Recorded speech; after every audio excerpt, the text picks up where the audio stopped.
Hello there. There. How are you guys doing today? We're doing well, thanks. How are you? I'm doing well, thank you. Good. My name is Sydney. I'm Mr. Peggy's dietitian. Nice to meet you. Thank you. And before we get started, can we confirm his date of birth and his name, please? Absolutely. His name is Ronald Peggy, and his birthday is January 1st, 1959. Perfect, thank you. And I was wondering if now was an okay time if we could go over his tube feeding and how it will work when he goes home. Absolutely, we'd love to. Great. So, and before we get started with the education component, can you tell me about how the tube feeding's been going? Any symptoms of nausea, constipation, any kind of discomfort or bloating? Doesn't seem so. When I've been here, things seem to be going well, and the nurses are reporting he's doing well, regular bowel movements, not having any complaints. Good, that's all we can ask for. And he's been on a 6 cans per day. Does that sound familiar?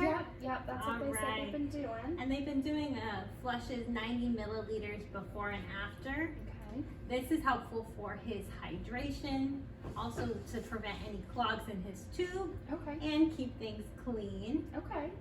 And can you tell me about what his urine color has been? It's been nice and light yellow, as far as Okay. I can tell. The nurses say he's been producing as much as he's supposed to, so seems like everything is good on that end. Great, yes, that's a good sign of adequate hydration.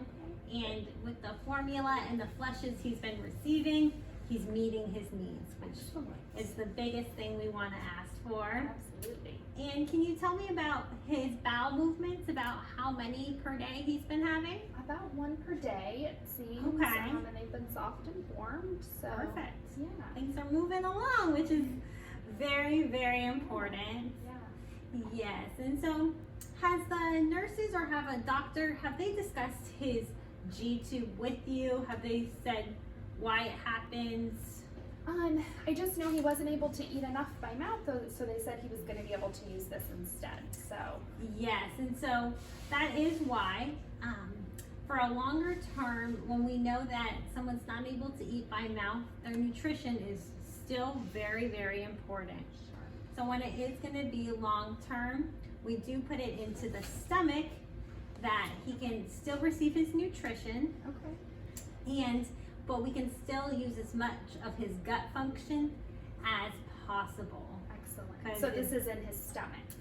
Yes. Okay. Yes, and hopefully as things resolve with treatment and he can soon be able to eat by mouth, we can take it out and things can kind of resume the normal, which is what we hope for. But for now, we're just doing the nutrition through the tube so that we can keep him strong, healthy, especially for his immune health and for his muscular function as well. We want to keep everything on him that we can. Absolutely. He doesn't have any extra pounds to lose.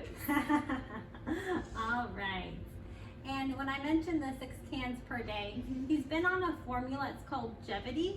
Does that sound familiar? Yeah, the nurses mentioned it when they were here earlier. Yes, it's Jevity 1.5, and just a little bit about that is it's a little bit higher calorie, which will help meet his needs for the volume that he receives. Okay. And it also contains fiber as well, which, have you heard about fiber, the importance of it?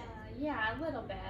Yeah, so it's really important for his gut function. Okay. And so we really want to help kind of have a most thorough formula as possible so that he can get everything he needs. And the fiber will kind of keep him regular, also important for blood sugars and just a healthy function in general. Okay, it seems to be doing the trick. Great.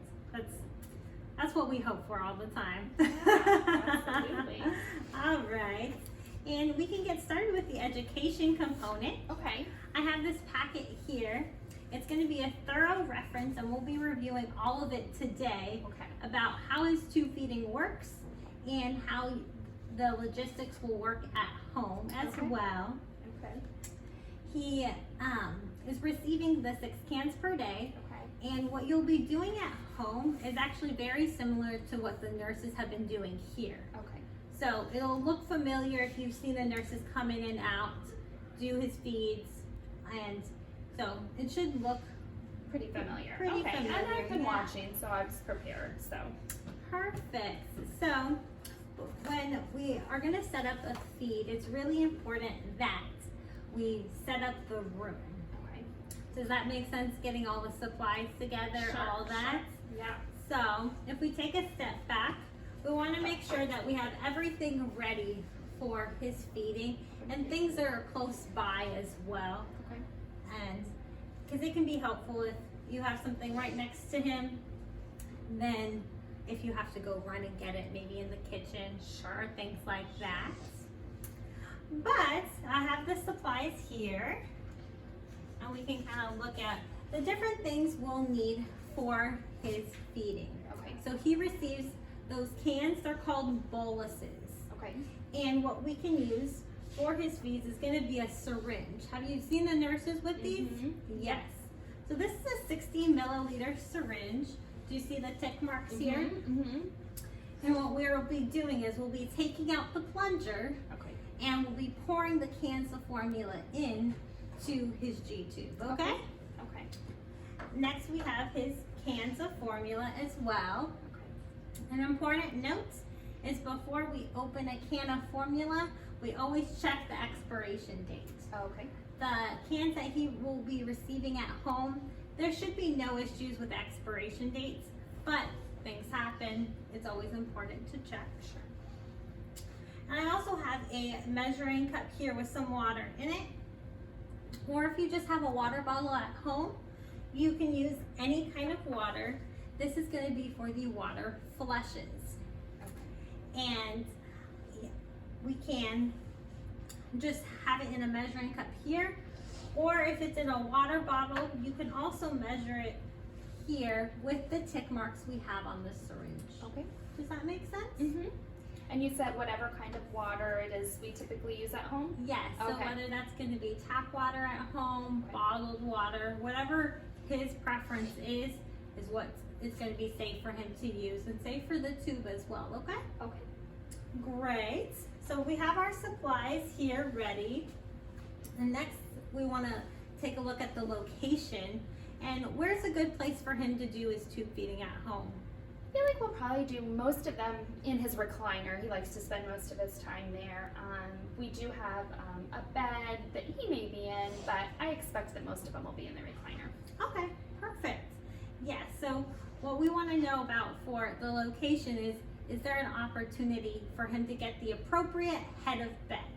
Have you heard a nurse mention that before? Well, they haven't mentioned it, but I've noticed that they sit him up every time they come in to do his feeding. Yes, and that's what it is. So we look for a 30 to 45 degree, with that 45 being the goal for his head of bed. That's very important to prevent aspiration, which means things from the stomach coming up. Also for him to be able to not have any negative symptoms, such as any bloating, nausea, vomiting. Some of those negative symptoms can occur if we are not at the appropriate head of bed. Sure. Does that make sense? Yeah. And so when we look at him here, he's at that 30 to 45 degree angle, Okay. which is good. We know it's going to be safe for him. Okay. And that can also look like if he's in his recliner chair, or maybe if he's just sitting up in bed, that can look like 3 pillows behind his back. Okay. Something like that. Okay. Is that a helpful reference? Yeah, definitely, definitely. Yes, perfect. And before we demo a feed, would it be okay if we take a look at his tube? Sure. Check to make sure Yeah. everything's in place. Perfect. So yeah, so this is his G tube, and we have it here in the stomach. Mm-hmm. And if you'll notice here, it's at the mark, which is the 5 mark, when you see the tick marks. Mm-hmm. Oh, okay. Yeah, I see those. Yes, and that means it's in the appropriate place. It's supposed to be between that 4 and 6, and the 5 is where the doctor said it's a good point. Okay. We want to make sure that it's in the proper place prior to a feed, because if it's coming out too much, that could affect the feed being able to get into him and create any kind of issues, any leakage. Okay. We don't want any of that. No, we want to make sure it's all going where it's supposed to go. Yes, for sure. we do. Perfect. And when I take a look at the area, the site looks very clean. I don't notice any redness, any irritation. Has he mentioned any pain, any tenderness in the area?